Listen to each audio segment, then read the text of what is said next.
Hi, good morning guys. Today is just Thursday. Ang gagawin natin ng umaga ay Ayan na po, naglilinis na po ako. Yung kama ko nilinisan na, nakaligpit na, tsaka sahig, naglilinis na po ako dyan. Pati electric pa, nilinisan ko. Yan, makintab na ang sahig namin. Yan ang alaga ko si JB, may ginagawa dyan. At saka yung kama ni JB, nakaligpit na. Lahat, tapos na. Alaga ko, busy sa office niya. Ganyan lang yan siya. Yan. Linis-linis pag may time. Ikot.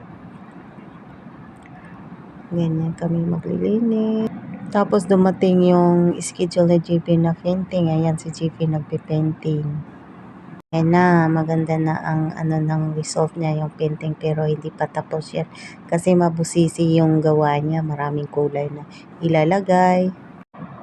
Ayan na po, pero hindi pa rin natapos yan. Magkulang pa yan, babalikan pa yan. Kasi maraming kulay ang kulang dyan. See you guys, bye!